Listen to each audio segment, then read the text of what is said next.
십이운성의 두 번째 시간으로 목욕, 관대, 걸록, 제왕에 대해서 살펴보도록 하겠습니다. 우선 목욕에 대해서 말씀을 드리겠습니다. 목욕은 12신살로 연살에 속하며 일명 함지살, 도화살, 폐살이라고 부릅니다. 한편 목욕의 지나친 깔끔함과 과시, 그리고 변동과 호들갑을 비롯하여 멋과 호색성이 화근이 된다는 점에서 욕패라고 합니다. 모친의 후원을 받던 장생지를 떠나 삶의 거친 들판으로 한 걸음 내딛는 형국으로 전도가 불분명한 상태입니다. 세상사 모든 것이 새롭고 신기하여 진위에 관계없이 그냥 보이는 대로 답습하고 수용하려 합니다. 그래서 목욕은 감성계의 대표적 아이콘으로 모방과 호기심의 상징으로 여겨집니다. 목욕은 매일 씻는 행동의 반복으로 말미암아 반복성의 표상이 되는데요. 가령 경관이 목욕인 경우에 반복적 업무를 담당하는 직업이 적성에 맞을 만큼 칸트 증후군을 보이기도 합니다. 다만 목욕은 씻다라는 의미로서 나신지상의 알몸을 연상시켜 색정에 따른 호색과 황음으로 정의하고 있으나 잘못된 발상입니다. 오히려 적극적이고 활발함을 의미합니다. 다만 오지랖이 넓고 자제력이 부족하여 공사다망한 점이 단점일 뿐입니다. 대체로 목욕은 말로 업을 짓는 경우가 많은 만큼 행동에 앞서 소문을 내며 내실보다 외형에 치중하려는 심리가 강해 거창한 듯해도 부실하여 중도의 중단수가 따르기 마련입니다. 목욕의 사전에는 거절이라는 단어가 없습니다. 능력을 과시하려는 듯 불가능한 부탁도 일단은 수용합니다. 막판에 이런저런 핑계를 대며 거절을 꼼수로 부립니다. 일관성이 부족하고 지구력이 약해 눈앞에 이익을 쫓는 부류에 속하는데 실증을 잘 내므로 직주의 변동이 심해 안정이 없고 시류에 영합함으로 줏대가 없어 보입니다. 목욕이 생왕과 합작하면 표출심리의 극치를 이루어 왕자병 등의 증세와 약물 중독 및 주색을 탐할 소지가 다분합니다.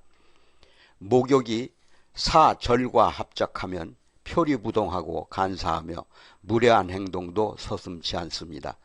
한편 목욕이 공망이 되면 마치 귀문관살에 걸린 것처럼 빙의 현상을 목도하며 절제력을 잃거나 신병 증세가 나타납니다. 그리고 목욕이 양인살에 놓이면 성도착증 병세가 있고 호색한으로 성폭행 등의 반사회적 행위도 서슴지 않게 됩니다. 특히 연운에 목욕이면 득실 가운데 실의 무게중심이 실리고 목욕지가 합의되면 이성의 난이 우려됩니다. 관대에 대해서 살펴보겠습니다. 관대는 12신살의 월살에 해당하며 목욕 후에 단정히 의관을 갖추고 출사를 준비하는 단계로서 혼인과 직업 등 사회 진출의 뜻을 담아 장식과 드러냄을 상징합니다. 관대는 12신살의 월살에 해당하며 목욕 후에 의관을 단정히 갖추고 출사를 준비하는 단계로서 혼인과 직업 등 사회 진출의 뜻을 담아 장식과 드러냄을 상징합니다. 한편 부모의 슬하를 떠나 자신만의 독립된 공간을 구축하는 냉엄한 고통의 세계에 봉착하는 시기로서 고초살이라고도 합니다. 하지만 육체적 성숙도에 비해 정신적 미성숙의 기운이 충만하여 타인의 간섭을 배제하고 독단으로 흐르기 쉽습니다. 기백은 있으나 지혜가 부족하고 자신감은 있으나 지략이 약해 결과가 불미합니다. 정신의 미완으로 실전 경험과 수양이 필요합니다. 대단히 성숙한 사람으로 착각하여 타인의 말을 무시하고 유아독존의 독단으로 본의 아니게 오해를 사게 됩니다. 자신의 티끌보다 타인의 결점을 비판하고 선민의식의 우월감에 빠져 자신이 최고인 양 행세하는 경향이 있습니다. 다소 기고만장하고 좌총우돌하는 편으로 자신을 세상의 중심에 놓고 여타와 비교하는 습성이 있어 일명 척족에 속합니다. 관용보다는 만용을 부리며 타협 대신에는 무모한 고집을 앞세우니 대인관계가 불미합니다. 대체로 사주에 관대가 있으면 중년 이후 제복이 트여 발복하지만 부부궁은 불미한 편입니다. 관대의 월살은 종교와 봉신의 표상으로 관대가 역마와 합작하면 무속인이 되는 경우가 많고 특히 여명은 산액이 있어 난산 및 유산을 경험하게 됩니다. 그만큼 관대의 월살은 파란과 굴곡의 운명을 암시하는데요. 관대가 묘고에 임묘하면 육친의 흉조가 들어 비애를 보게 됩니다.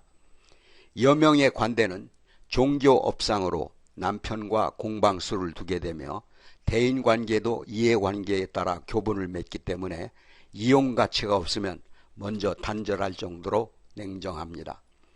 특히 여명의 관대가 관성으로서 임묘현상을 보이면 염습의 자형을 보아 육친의 흉화를 면하기가 어렵습니다.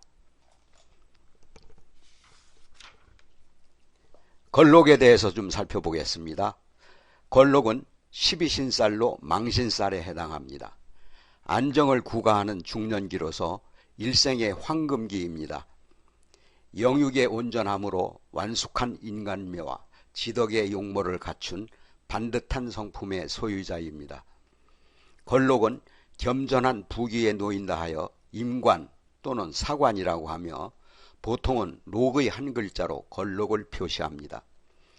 걸록의 아이콘은 성공과 부귀를 말합니다.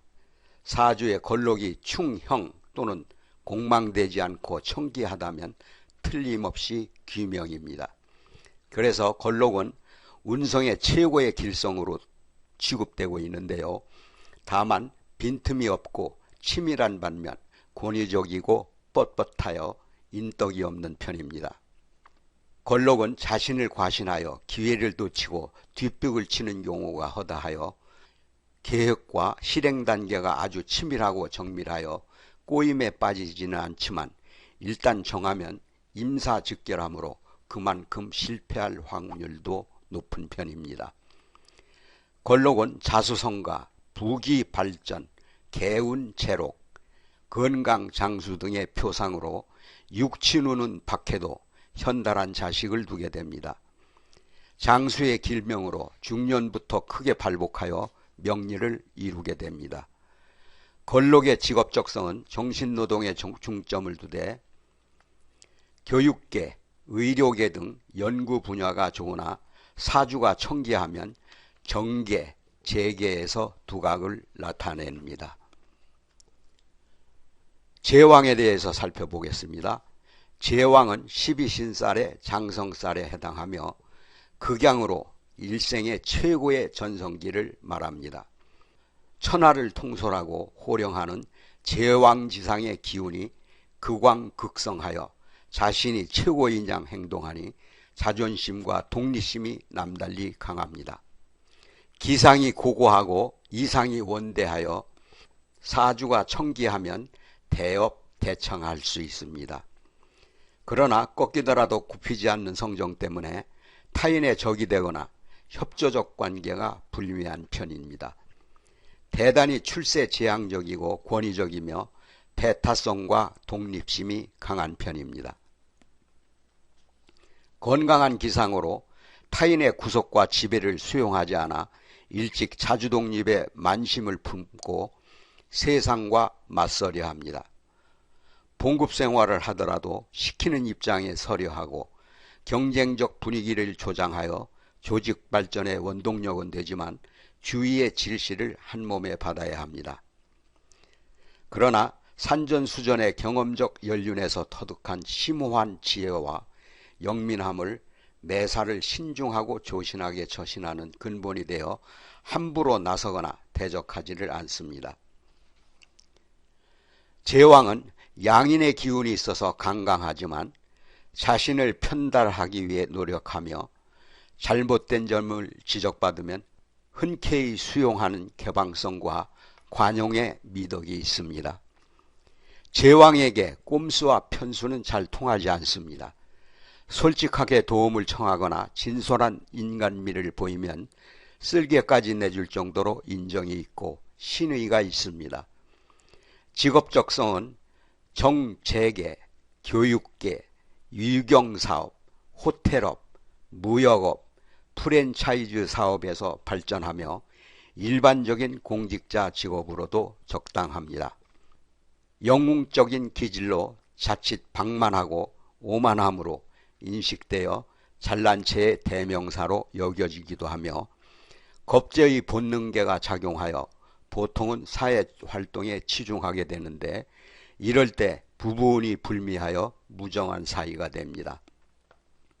게다가 여명은 아는 게 많아 이론이 다기하며 신기가 있어 분잡한 편으로 남편을 부양하거나 이기려고 하는 충돌이 예상됩니다.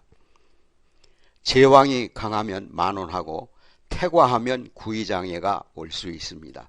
구의장애는 입이 돌아가는 것을 말합니다. 특히 화기운과 토기운의 일주의 제왕은 양인의 발산 기운이 태과하여 정신분열증의 일종인 조현병과 ADHD, 주의력 결핍 과잉 행동장애증이 발생할 우려가 높습니다.